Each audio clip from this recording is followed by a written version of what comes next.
대학마다 그 대학을 상징하는 로고 혹은 어떤 그 상징들이 있습니다. 여러분도 아마 대학 들어가기 전에 자기가 가고 싶은 대학을 생각하면서 어떤 그 대학의 상징, 어떤 로고 이런 것을 책상에 붙여놓고 나는 여기 가야지 그런 열망을 가지고 공부를 열심히 했던 한 시절들이 아마 여러분 있으실 터이고 또 우리 자녀들도 그러한 과정들을 걷고 있는 줄 압니다. 이제 그 소망대로 된 분도 계시고 또 조금 다른 길을 간 분도 계시지만 우리가 인생을 살다 보면 하나님의 은혜가 늘 우리 안에 있음을 고백하지 않을 수가 없습니다. 미국 미시간주에 가면은 이제 칼빈 신학대학교라는 신학대학교가 있습니다. 근데 그 신학교의 상징 로고가 아주 독특해서 소개를 좀 해드리고 싶습니다. 네, 이런 모습인데요. 이게 이제 그 칼빈 신학교의 상징이고 로고예요. 손이 하나 있고요. 그 위에 이렇게 하트 같은 것이 있는데 하트가 아니라 저것은 심장을 나타내고 있습니다. 그리고 주변에 동그랗게 글씨가 쭉 써 있는데 라틴어로 써 있는 거라 해석해 놓은 걸 보니까 저 뜻이 이러한 뜻입니다. 나의 심장을 신실하게 즉시 하나님께 드립니다. 그러한 뜻을 쭉 돌아가면서 써놓은 것이 칼빈 신학교의 상징이고 또 학교에 가면 저런 것이 이제 딱 붙어 있기도 합니다. 여러분 아시는 것처럼 칼빈이라는 분은 우리 특별히 장로교회 전통에서는 아주 중요한 분이죠. 우리 장로교회 할아버지 같은 분입니다. 이 칼빈이라는 분이 계시지 않았다면 아마도 16세기에 종교개혁이 완성되지를 못했을지 모릅니다. 아마도 미완성으로 끝날 가능성들이 아주 많은 그런 큰 역할을 하신 분입니다. 특별히 우리 장로교 입장에서 보면은 칼빈이라는 분이 없다면은 장로교는 존재할 수가 없을 만큼 우리 장로교의 뿌리가 되고 할아버지 같은 시조 같은 중요한 분이기도 합니다. 근데 이분이 종교개혁자의 삶을 살면서 상당히 고단한 삶을 살아갔습니다. 아시는 것처럼 개혁자의 길이라는 것이 순탄하지 않기 때문에 이분의 삶이 하여튼 여러 가지 정치적으로 경제적으로 안전이 보장되지 않는 그런 위험한 삶을 매일매일 살아갑니다. 칼빈을 죽인다고 막 주변에서 밤마다 몰려오는 폭도들이 있었고요. 또 정치적인 이런저런 관계 때문에 또 해외로 망명을 가기도 하고 쫓겨나기도 하는 다양한 그러한 삶을 살기도 합니다. 특별히 개인적으로도 가정적으로도 안정감을 갖지 못하는 고난의 일들이 아주 많이 있었습니다. 이분이 이제 늦게 좀 결혼하시는데 결혼하고 자녀를 둘 낳지만 결국은 그분의 후손은 이 땅에 존재하지 않습니다. 아기 하나는 사산을 하게 되고요. 또 아들 하나 제키시라고 나는데 이 아들은 이제 2주쯤 지나서 또 이제 죽게 되어서 칼빈 이분의 어떤 혈육은 이 땅에 존재하지 않는 그런 큰 육신적인 아픔을 겪기도 합니다. 무엇보다 이분이 건강이 좋지 않아서 제가 책을 쭉 보면서 세어보니까 한 12가지 병이 그분 몸속에 있어서 매일매일 이 병 때문에 고통을 당하면서 정말 아주 그냥 힘든 삶을 살아가요. 아마 요즘 말로 말하면은 소위 종합병원이라 말할 정도로 온 몸에 극심한 고통을 가지면서도 하나님이 주신 종교개혁이라는 그러한 사명을 위해서 하여튼 주어진 일생을 열심으로 살아갔던 분이 칼빈이기도 합니다. 아까 저희들이 보았던 그 손 위에 있는 그러한 심장은 마치 하나님의 손 위에 내 심장을 드리겠습니다. 그런 열망을 가지면서 자기의 그 신앙 고백을 하나님 앞에 드리는 그러한 상징으로 여러분 보시면 좋겠습니다. 하나님의 손 위에 내 심장을 즉시 신실하게 하나님께 드리겠습니다. 그런 열망과 신앙을 가지고 한평생 칼빈이 살아갔습니다. 여러분 우리 모두는 심장을 가지고 있습니다. 저도 제 심장이 있고 여러분 다 심장이 있으세요. 심장은 참 독특한 것이 2개가 아니라 딱 하나입니다. 심장이 2개다. 이런 분은 참 병원을 빨리 가보셔야 될 일이 이제 발생을 하겠죠. 근데 심장이 하나인데 우리가 심장을 늘 이렇게 좀 느끼면서 살 때가 종종 있는데요. 우리가 누군가를 뜨겁게 사랑해도 심장이 아플 때가 있습니다. 근데 반대로 누군가로부터 배신을 당했을 때도 심장이 아픈 것을 느낄 때가 있어요. 똑같은 심장인데 사랑을 해도 고통을 안고 아픔을 느끼고요. 또 배신을 당하고 아픔을 당해도 심장이 고통을 당하는 것을 느낄 때가 있습니다. 그리고 흔히 그런 말 하죠. 심통을 느낀다. 마음의 통증뿐 아니라 이 심장의 고통을 느끼는 일이 우리가 종종 이러할 때 저러할 때 있습니다. 여러분, 우리 심장이 아주 매일매일 활동을 해주기 때문에 지금 우리가 이 자리에 앉아 있는데 심장이 1분에 대략 몇 번 정도 박동을 하시는지 아시죠? 정상적으로 몇 번 정도요? 60에서 80번 정도. 하루에 몇 번 정도 뜁니까? 약 10만 번 이상을 계속해서 심장이 뛰어줘야 우리가 살아 있습니다. 우리가 피곤해서 잠에 떨어졌을지라도 심장만은 잠잘 수 없어요. 계속 우리가 잠자는 동안도 심장은 계속해서 박동을 하면서 우리를 지켜주는 참 고마운 친구고 우리 한 부분입니다. 어제 좀 이 말씀을 준비하면서 심장에 대한 얘기를 쭉 생각을 하다가 제 스스로 좀 심장이 너무 고마워서 좀 심장을 토닥토닥 해주면서 고맙다. 지금까지 한 50년 정도 열심히 함께 살아줘서 고맙고 또 앞으로 언제인지 모르지만 또 이제 계속 띄워줘야 또 제가 있는 거니까 참 고맙다. 이런 마음으로 이렇게 좀 쓰다듬어 준 적이 있는데 한번 여러분 올해 새해를 맞으면서 한번 심장 한번 좀 칭찬 좀 해주실래요? 한번 해주세요. 정말 고맙죠, 그죠? 참 고맙고 심장이 이렇게 또 띄워주니까 이렇게 우리가 살아 있습니다. 가끔 여러분 좀 심장을 이렇게 좀 쓰다듬어 주시고 좀 내가 나지만 칭찬해주고 사랑해주고 격려하는 것은 되게 중요한 일이라고 생각합니다. 성경 인물 가운데 수많은 인물들이 있는데 그 가운데 심장에 찢어지는 아픔을 종종 느끼는 사람들이 성경 중에서 소개가 되고 등장을 합니다.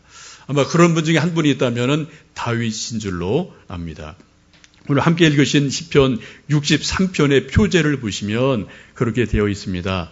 다윗의 시 유다 광야에 있을 때에 아시는 것처럼 시편에서 괄호를 치고 무슨 몇 가지 단어가 있는 것은 그만큼 중요하다는 의미를 가지고 있습니다. 시편 63편은 다윗이 지은 시인데 어디에서요? 유다 광야에서 지은 시편이다라고 말씀을 하고 있습니다. 궁궐에서 편안할 때 지은 것이 아니라 유다 광야에서 고난을 당할 때 뭔가 어려움을 당할 때 그때 고백한 시편이다라고 말씀합니다. 다윗의 일생을 쭉 보면은 소위 산전수전을 다 겪은 분이에요. 아니 나아가서 공중전까지도 겪은 분이 다윗임을 볼 수가 있습니다. 다윗같이 인생을 살면서 어떤 높이, 깊이, 화려함과 고난을 아주 교차하면서 극렬하게 살아갔던 분도 쉽지 않을 것 같습니다. 다윗의 화려함을 우리가 어떻게 말합니까? 스스로 말하길 나는 백향목 궁전에 있습니다 라고 말하면서 다윗 왕의 화려함을 우리는 흔히 백향목 궁궐로 상징을 합니다. 근데 반면 다윗이 고통을 당할 때 어떠한 고통을 당합니까? 시편 23편에 있는 것처럼 내가 사망의 음침한 골짜기를 지날지라도 라고 고백하는 것처럼 다윗은 사망의 음침한 골짜기를 여러 차례 남이 모르는 그러한 눈물의 골짜기를 사망의 골짜기를 걸어간 경험이 있음을 우리는 그의 고백 속에서 발견할 수가 있습니다. 다윗의 생애를 아주 간단하게 좀 살펴보면은 베들레헴 근처에서 태어나서 어릴 때는 목동으로 살다가 사무엘을 통해서 기름 부음을 받습니다. 그리고 블레셋과의 전투에서 골리앗을 물림의 하나로 쳐 이기면서 일약 구국의 영웅으로 뛰어오르면서 백성들의 인기를 한 몸에 받게 됩니다. 개선할 때 그때 시민들이 나와서 환호를 하죠. 사울은 천천히요, 다윗은 만만히로다. 이 노래소리를 들은 사울왕이 시기심이 발동하면서 그때부터 토끼눈을 가지고 이제 이 다윗을 죽이려고 무진애를 쓰는 것을 여러분 압니다. 여러분, 이 사울 왕의 칼날을 피해서 다윗이 도피 생활하는 것이 몇 년인지 아십니까? 자그마치 10년이에요. 약 10년을 사울 왕을 피해서 계속 도망다니고 도피하는 그러한 정처 없는 삶을 살아가는 모습을 성경에서 봅니다. 이제 사울 왕이 죽고 난 다음에 왕이 되지만 또 이제 남북을 통일하는 그런 문제가 있었고 또 이제 왕권을 확립한 이후에 좀 안정된 삶을 살까 했는데 우리가 잘 아는 것처럼 밧사바의 사건이 터지면서 또 시험에 들게 되고 곧 이어서 또 아들들 가운데 고륙 상쟁이 일어나는 것을 무기력한 아버지로서 그냥 수수방관하는 그러한 다윗의 모습도 우리가 성경 속에서 봅니다. 급기야는 가장 사랑했던 아들인 압살롬이 반란을 일으키면서 칼을 잡고 애비를 죽이겠다고 반란을 일으키는 지경까지 일어나는 것을 다윗이 경험을 하게 됩니다. 여기 우리 아버지들 많이 계시는데요. 아버지들이 우리 아들이나 딸이나 아이들이 좀 어릴 때 또 그들을 훈육하기 위해서 어쩔 수 없이 좀 매를 한두 번 때리고 손을 댈 때가 있습니다. 아버지가 아들에게 매를 댈 때 기분 좋은 사람 없어요. 정말 마음이 아프거든요. 찢어지는 것 같지만 어쩔 수 없어서 매를 댈 때가 있거든요. 근데 반대 상황을 한번 여러분 생각해 보십시오. 아들이 애비를 죽이겠다고 칼을 들고 반란을 일으키면서 아버지를 향해서 쫓아올 때 그것을 지켜보고 있는 아버지의 마음이, 애비의 마음이 어떻겠습니까? 바로 이것을 경험한 사람이 다윗이라는 것이죠. 이런 고통스러운 모습을 사무엘 말씀을 보시면 그렇게 말씀을 합니다. 다윗이 감람 산길로 올라갈 때 머리를 가리고 맨발로 울며 산을 넘어갔다라고 말씀하고 있어요. 아들이 칼을 잡고 반란을 일으키며 아버지를 죽이겠다고 달려들 때 그때 또 구차한 목숨을 살겠다고 이 애비 다윗이 맨발로 신을 경황이 없었던 거죠. 맨발로 머리를 풀어 헤친 채 감람산 돌산을 넘어가며 울며 산을 넘어가서 도망간 곳이 바로 유다 광야인 것입니다. 바로 그 광야에 있을 때 다윗이 하나님을 생각하며 이 시편을 고백하며 노래하며 울부짖는 모습을 우리가 볼 수가 있습니다. 광야는 여러분 아시는 것처럼 물이 없는 곳입니다. 나무가 없는 곳이에요. 사람이 살 수 없는 곳입니다. 아무것도 없는 곳이에요. 그런 곳에서 내몰린 다윗이 오로지 하나님의 영광을 바라보며 하늘의 하나님을 바라보며 울부짖는 모습이 오늘 시편의 모습입니다. 한번 그런 우리 다윗의 마음을 조금 좀 한번 생각을 해보시면서 우리 한번 1절, 2절 말씀을 함께 읽어보시겠습니다. 하나님이여 주는 나의 하나님이시라. 내가 간절히 주를 찾되 물이 없어 마르고 황폐한 땅에서 내 영혼이 주를 갈망하며 내 육체가 주를 앙모하나이다. 내가 주의 권능과 영광을 보기 위하여 이와 같이 성소에서 주를 바라보았나이다. 아들 압살롬에게 쫓겨서 궁궐을 버리고 유다 광야로 아무것도 없는 광야로 내몰린 그 절망스러운 상황에서 지금 다윗이 하나님을 찾고 있습니다. 지금 광야는 아무것도 없는 그러한 참담한 곳이죠. 근데 더 참담한 것은 이 아버지 다윗이 아들을 아들이라 부를 수가 없어요. 아들을 아들이라 인정할 수가 없고 아들을 사랑하지만 사랑할 수 없는 그런 극심한 고통 한가운데서 하나님을 향해서 자신의 아픈 마음을 토로하고 있습니다. 1절에 그렇게 말씀해요. 하나님이여 주는 나의 하나님이시라. 내가 간절히 주를 찾되 물이 없어 마르고 황폐한 땅에서 내 영혼이 주를 갈망하며 내 육체가 주를 앙모하나이다 라고 말씀하고 있습니다. 지금 다윗이 유다 광야로 나간 것은 캠핑을 간 것 아닙니다. 그리고 또 가끔 TV에서 보는 것처럼 1박 2일 프로그램 찍으러 간 게 아니란 말이죠. 그것도 아들에게 쫓겨나가서 맨발로 울며 쫓겨나가서 그 아무것도 없는 유다 광야에서 고독하게 자기를 따르는 몇백 명의 그 부하와 함께 지금 웅크리고 있는 상황 속에서 하나님을 찾고 있습니다. 지금 다윗의 상황은 물이 없는 광야, 물이 없어서 고통스러운 것이 아니라 황폐한 것이 아니라 그보다 더 심각한 것은 바로 마음에 물 없는 고통보다도 더 큰 고통을 느끼면서 하나님을 찾는 그러한 모습을 이 말씀 속에서 봅니다. 이런 절망스러운 상황에서 하나님을 찾으며 울부짖는 것이 내 영혼이 주를 갈망하며 내 육체가 주를 앙망합니다 라고 노래합니다. 여러분, 이 다윗의 고백을 보시면은 지금 육체뿐 아니라 영혼이 하나님을 갈망합니다. 하나님을 앙망합니다라고 고백하는 것을 봅니다. 전인적으로 자기 전체를 쏟아부어서 하나님을 갈망합니다. 하나님을 앙망합니다라고 호소합니다. 마치 목마른 사슴이 물이 없어 헐떡이는 것처럼 하나님을 갈망하는 다윗의 모습을 우리가 이 말씀 속에서 보게 됩니다. 여러분, 지금까지 인생을 쭉 살아오시면서 우리가 다 하나님 믿는 사람들인데요. 좀 하나님 그처럼 이 다윗의 심정처럼 하나님을 갈망했던 때, 하나님을 앙망하던 때, 그런데 혹 여러분 일생 가운데서 어느 때 있으셨습니까? 그때가 언제시였습니까? 또 그때 무슨 일을 당하셨습니까? 하나님을 앙망할 때 또 하나님이 우리에게 무엇을 어떻게 해 주셨는지요. 하나님을 갈망한다는 것, 앙모한다는 것은 하나님 없이는 안 된다는 겁니다. 다른 것이 없어도 다 괜찮지만 하나님 한 분이 없이는 절대로 될 수 없는 그런 절박한 상황을 우리는 하나님을 앙망한다, 하나님을 갈망한다 라고 표현할 수 있습니다. 저도 이게 표현의 한계가 있어서 하나님을 갈망한다, 하나님을 앙모한다, 이걸 어떻게 좀 표현할 수 있을까 고민하다가 우리 사무장님과 좀 짧은 동영상을 하나 좀 만들어 봤습니다. 이런 모습이 갈망하는 모습이 아닐까 생각이 듭니다.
예, 여러분 혹시 인생을 사시면서 그 앞부분에 보셨던 그 바짝 마른 갈라터진 그러한 논처럼 저수지처럼 우리 마음이, 내 영혼이 그렇게 메말라 갈라지고 고통을 당하셨던 그러한 일들이 혹 없지 않으신지 모르겠습니다. 바로 그런 상태가 뭐예요? 비를 갈망하는 거죠. 물을 갈망하는 거죠. 지금 다윗의 마음이 바로 그러한 마음으로 이해하시면 좋겠습니다. 갈망하는 그 속에 하나님께서 은혜를 부어주시며 비를 부어주시면서 싹이 나고 움이 돋는 것을 우리가 보게 됩니다. 성경을 보시면 이처럼 갈망하는 수많은 사람들의 고백을 이렇게 저렇게 표현하고 있습니다. 시편 42편 보시면은 우리가 잘 부르는 그 가스펠처럼 목마른 사슴 시냇물을 찾아 헤매이듯이 내 영혼 주를 찾기에 갈급합니다 라고 자기 갈망을 토로합니다. 로마서 7장을 보시면 위대한 사도 바울도 자기 하나님을 갈망하는 마음을 오라 나는 곤고한 사람이라 누가 나를 이 사망의 몸에서 건져내겠느냐라고 자기의 갈망을 하나님 앞에 토로하는 모습을 볼 수가 있습니다. 우리가 잘 아는 종교개혁자 루터가 죽기 이틀 전에 이러한 말을 남겼다고 합니다. 제가 현장에 없으니까 저는 글을 보고 하는 거예요. 우리 모두는 거지다. 진실로 그러하다. 이 말을 죽기 이틀 전에 남기고 돌아가셨다고 기록에 있어요. 그 대단한 루터가 하는 말이 뭡니까? 나는 거지다.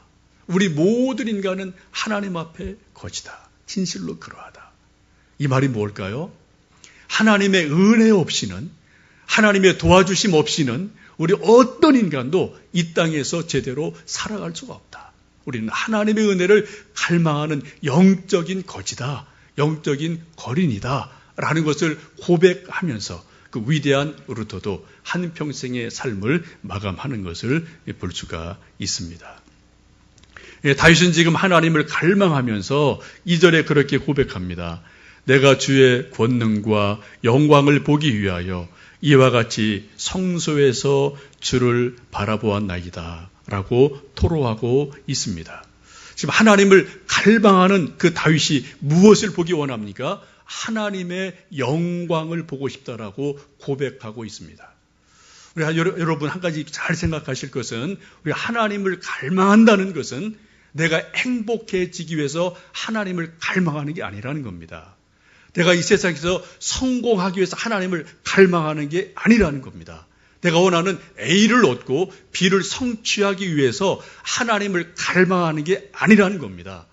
하나님을 갈망하는 그 원인이 뭐예요? 딱 한 가지예요. 하나님의 영광을 보고 싶습니다. 하나님의 하나님 되심을 보고 싶습니다. 하나님의 살아계심을 경험하고 싶습니다. 그게 바로 하나님을 갈망하는 궁극적인 목적이라고 다윗은 분명하게 말씀을 하고 있습니다. 저도 종종 기도할 때마다 저 개인적으로 이런저런 소원이 있고 개인적인 기도 제목 저도 많이 있습니다. 그러나 종종 제가 깊이 기도할 때마다 정말 가슴 깊은 곳에서 기도하고 갈망하는 것은, 하나님, 이 연약한 인생이 한평생 사는 동안에 또 목사로서 살아갈 수밖에 없는데 또 목회를 하면서 제가 원하고 갈망하는 것은 제 형편이 어떠하든 간에 하나님의 영광이 드러났으면 좋겠습니다. 하나님의 하나님 되심이 증거되었으면 좋겠습니다. 교회를 통하여, 우리 성도들을 통해서, 제 작은 인생을 통해서 하나님이 하나님 되심을 증거하는 도구가 됐으면 좋겠습니다. 그러한 고백을 종종 저도 할 때가 있습니다. 그러기 위해서 다윗이 성소에서 주를 바라보았다라고 말씀합니다. 이제 저희들 2015년 새해를 맞으면서 새해 첫 예배를 예배당에서 일종의 성소라 할 수 있죠. 이곳에서 예배를 드리고 있습니다. 여러분, 우리가 새해 첫 예배를 이곳에 드리면서 왜 여러분 여기에 앉아 계십니까? 하나님께 물론 예배 드리게 오셨고요. 또 예배 마치신 다음에 성도의 교제를 나누기 위해서 오케이, 맞습니다.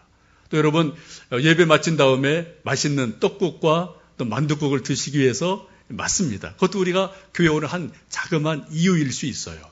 오랜만에 어떤 또 친구를 만나기 위해서 오케이, 그것도 맞을 수 있습니다. 그러나 그런 것들은 다 부수적인 것이고요. 2차적인 것이고요. 딱 하나가 있다면 하나님의 영광을 보기 위해서, 하나님을 갈망하기 때문에 우리가 이 자리에 모두 다 앉아 있는 줄로 믿습니다. 우리가 하나님을 갈망할 때 하나님께서는 자신의 영광을 우리에게 보여주시면서 하나님의 살아계심을 어떠하든 하나님의 방법으로, 하나님의 시간으로 우리에게 증거해 주실 줄로 믿습니다. 에레미야 29장이 이렇게 말씀합니다. 너희가 전심으로 나를 찾고 찾으면 너희가 나를 만나리라. 시편 24편에 이렇게 말씀합니다. 여호와의 산에 오를 자 누구며 그의 거룩한 곳에 설 자가 누구인가? 곧 손이 깨끗하며 마음이 청결하며 뜻을 허탄한 데 두지 아니하며 거짓 맹세하지 아니하는 자로다. 그는 여호와께 복을 받고 구원의 하나님께 의를 얻으리니 이는 여호와를 찾는 족속이요 야곱의 하나님의 얼굴을 구하는 자로다. 여러분, 하나님을 갈망한다는 것은 야곱의 하나님, 야곱이 경험했던 분엘의 하나님, 그 하나님의 얼굴을 구하는 것이 바로 하나님을 갈망하는 우리의 모습인 줄로 압니다. 우리가 매주일 예배 앞에 부르는 그 찬양 가운데 세 번째 찬양곡 중에 후렴 부분에 그러한 가사가 있죠.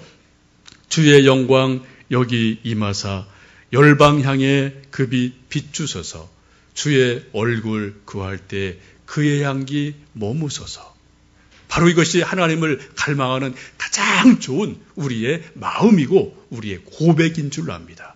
그의 얼굴을 구하는 것. 야곱의 하나님의 얼굴을 구하는 그 마음, 그 심장을 들여서 하나님을 구하는 마음, 이것이 바로 갈망하는 마음인 줄로 압니다. 이제 2015년도를 시작하시면서 여러분 개인적인 이러한 저런 계획이 있고 기도 제목이 있고 스케줄이 다 이렇게 저렇게 있으실 거예요. 그건 우리가 다 그대로 행하시면 됩니다.